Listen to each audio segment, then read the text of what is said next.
বঙ্কিমদা? হ্যাঁ, বঙ্কিমদা তোর বন্ধু না তোর বাপের বন্ধু? বঙ্কিমদা নাকি তোর ওই দোকানে বসে একসাথে চা খেতি? বঙ্কিমদা আপদ বাটা বঙ্কিমদা হিসু করে দিলে না, খানদান সহ হাবুডুবু খাবি। হ্যাঁ ঠিকই বললাম, খানদান সহ হাবুডুবু খাবি ওই হিসুতে। শুধু তুই না, তোদের যতগুলো আছে সব কটা খানদান সহ হাবুডুবু খাবে ওই বঙ্কিমদার হিসুতে। বঙ্কিমদা রাম ছাগল, একটা নমস্য ব্যক্তিকে কীভাবে সম্বোধন করতে হয়, তাও আবার সংসদে, ওই মহান জায়গায়, সেটা পর্যন্ত জানে না। মানে অশিক্ষিতপনার চূড়ান্ত নিদর্শন আমাদের প্রধানমন্ত্রী। মানে এর যত নিন্দা করা যায় ততটাই কম।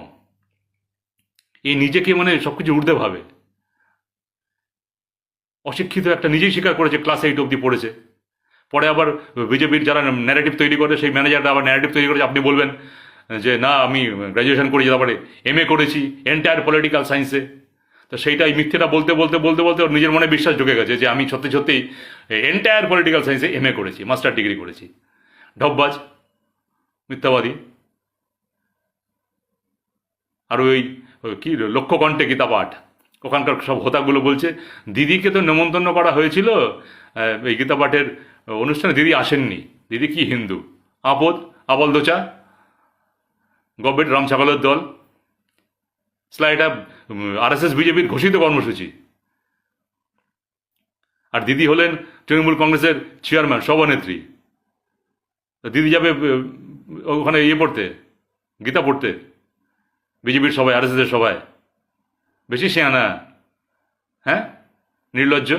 মানে রাজনৈতিক দেউলিয়াপনা এদের কোথায় গেছে যে এইসব নিয়েও খবর করতে হচ্ছে। সারা ভারতবর্ষের লোক জানে ওটা বিজেপির প্রোগ্রাম, RSS প্রোগ্রাম। সেখানে নাকি দিদি যাবে গীতা পাঠ করতে। আরে দিদি বাড়িতেই গীতা কি বলে পাঠ করে গীতা।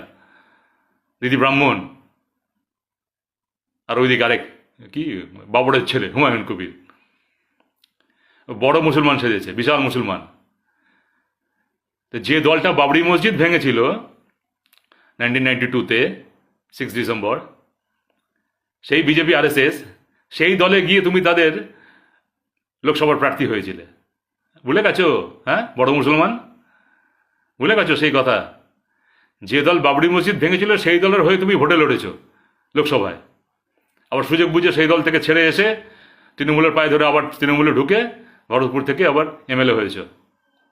এখন আবার ভুলভাল কথা বলেছে, তাড়িয়ে দিয়েছে দিদি, তাড়িয়ে দিয়েছে। এখন আবার কি এখন বাবরি মসজিদ তৈরি করতে হবে কেন? সেই সময় করনি কেন?